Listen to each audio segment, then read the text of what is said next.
అర్షద్ ఖాన్ వేసిన short delivery Rajat Patidar pull shot ఆడేందుకు ప్రయత్నించాడు. అయితే బంతి సరిగ్గా కనెక్ట్ కాకపోవడంతో గాల్లోకి లేచింది.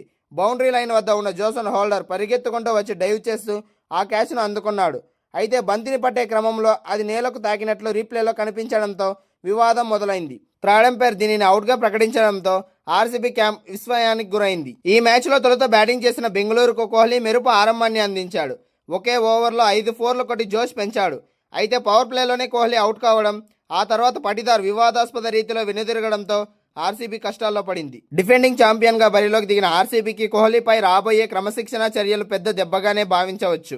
ఐపీఎల్ 2026లో భాగంగా గురువారం అహ్మదాబాద్లోని నరేంద్ర మోడీ స్టేడియంలో రాయల్ ఛాలెంజర్స్ బెంగళూరు అలాగే గుజరాత్ టైటన్స్ మధ్య జరిగిన పోరులో తీవ్ర ఉత్కంఠతకు దారితీసింది. అయితే ఈ మ్యాచ్లో ఆట కంటే కూడా జోసన్ హోల్డర్ పట్టిన ఆ వివాదాస్పద క్యాచ్, దానిపై విరాట్ కోహ్లీ అంపైర్లతో జరిపిన వాగ్వాదం ఇప్పుడు క్రీడాలోకంలో చర్చనీయాంశంగా మారింది. ఆర్సీబీ ఇన్నింగ్స్ 8వ ఓవర్లో ఈ ఘటన చోటు చేసుకుంది. అర్షద్ ఖాన్ వేసిన short delivery Rajat Patidar pull shot ఆడేందుకు ప్రయత్నించాడు.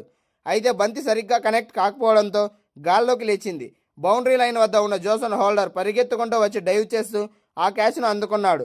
అయితే బంతిని పట్టే క్రమంలో అది నేలకు తాకినట్లు రీప్లేలో కనిపించడంతో వివాదం మొదలైంది. థర్డ్ అంపైర్ దీనిని అవుట్గా ప్రకటించడంతో ఆర్సీబీ క్యాంప్ విస్మయానికి గురైంది. పటిదార్ అవుట్ కావడంతో అప్పటికే డ్రెస్సింగ్ రూమ్లో ఉన్న విరాట్ కోహ్లీ తీవ్ర ఆగ్రహానికి లోనయ్యాడు.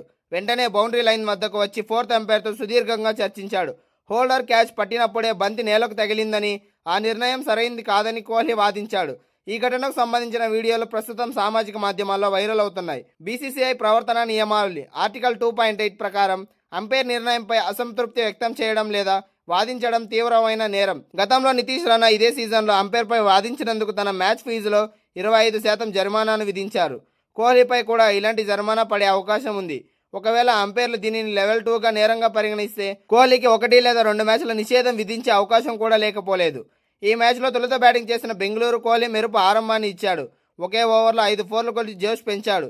అయితే పవర్ ప్లేలోనే కోహ్లీ అవుట్ కావడం, ఆ తర్వాత రజిత్ పటిదార్ వివాదాస్పద రీతిలో వెనుదిరగడంతో ఆర్సీబీ కష్టాల్లో పడింది.